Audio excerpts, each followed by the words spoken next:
বন্ধুরা, আমি আজকে দুপুরে কি রান্না করছি দেখাচ্ছি তোমাদেরকে। একটু বেলা হয়ে গেছে, রান্না আধা হয়েও গেছে, তো একটু বাকি আছে। তোমাদেরকে দেখাচ্ছি কি কি রান্না করছি আমি। দেখো,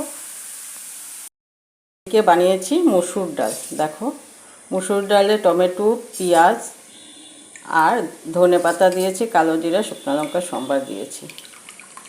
আর এদিকে বানিয়েছি বেগুন ভাজি। দেখো, বেগুন ভাজি বানিয়েছি। আর এদিকে বানিয়েছি গাজর, আলু, মূলা আর ক্যাপসিকাম, ধনেপাতা দিয়ে কালো জিরা ফোড়ন দিয়ে শুকনো লঙ্কা ফোড়ন দিয়েছি। এটা ভাজি করেছি একটা।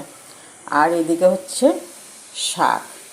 শাক হচ্ছে এদিকে, দেখো, এটা শাক বসিয়েছি, লাই শাক। এদিকে লাই শাক হচ্ছে, আর এদিকে ভাত বসিয়ে দিয়েছি। তো এখন ভাত হলে আর শাক হলে হয়ে যাবে আমার রান্না।